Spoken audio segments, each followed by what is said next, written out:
C'est une erreur de penser que tout le monde aspire à l'amour. Si on fait un sondage et qu'on demande aux êtres humains de toute la Terre, les 7 milliards que nous sommes, si on nous demande est-ce que tu veux une relation amoureuse, est-ce que tu veux vivre l'amour, le grand amour, l'amour avec grand A, je suis presque convaincue que 99,99% des gens répondront oui. Mais dans le fond, est-ce que c'est vrai? Non. Et je vais te dire pourquoi. Parce qu'il y a des gens qui, à cause des conversations intérieures négatives qu'elles ont avec elles-mêmes, ne sont pas capables de recevoir l'amour. Elles ne sont pas capables de vivre pleinement l'amour. Alors, ce qui se passe, c'est que quand ces personnes rentrent en relation avec une autre personne qui est vraiment disposée, prédisposée, qui a fait le travail sur elle pour recevoir et donner de l'amour, alors les personnes qui ne sont pas disposées, les personnes qui ont des conversations intérieures négatives avec elles-mêmes vont repousser la personne.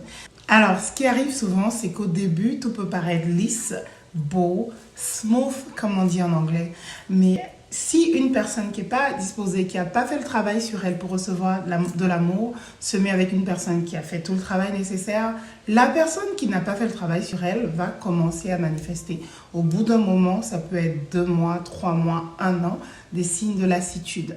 Elle va commencer à envoyer des signaux à l'autre qui lui montreront clairement qu'elle ne peut pas continuer, elle n'est pas capable. Alors moi, pourquoi je te fais ces vidéos, c'est pour te dire ne panique pas, ok?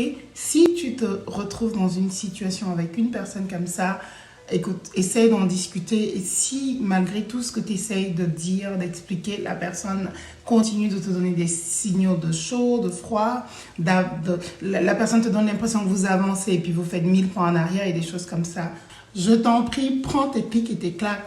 Surtout ne te mets pas à culpabiliser, à te dire que tu n'es pas assez beau, tu n'es pas assez belle, tu n'es pas assez intelligent. Non, non, non, non, il s'agit de l'autre personne. Elle n'a pas fait le travail sur elle. Elle est dans ce que la psychologie appelle l'auto-sabotage. Ces conversations internes avec elle-même, on parle de la personne, lui disent qu'elle n'est pas... qu'elle ne mérite pas tant d'amour. C'est en fait ça qui se passe. Elle est dans une insécurité incompréhensible, elle est dans une lutte perpétuelle avec elle, une lutte qui n'est pas réglée. Et toi, tu ne peux pas faire le travail pour cette personne. Tu ne peux pas forcer quelqu'un à recevoir l'amour que tu as à lui donner. Par contre, tu peux reconnaître une personne qui n'est pas prête à recevoir de l'amour et tout ce que tu as à faire, c'est de t'écarter et d'avancer sereinement. Parce que je te le dis tout le temps, tu es l'idéal de quelqu'un, tu es le rêve de quelqu'un.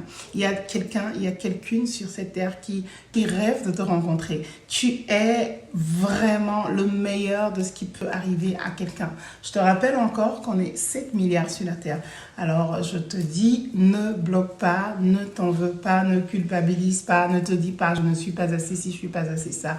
Non, non, non, non. Tu donnes de l'amour à une adresse qui ne peut pas. Tu es un bon colis livré à la mauvaise adresse. Change d'adresse et tu trouveras le bon ou la bonne. Bisous tout plein, bon mois d'août. C'était Coach Queen Nova.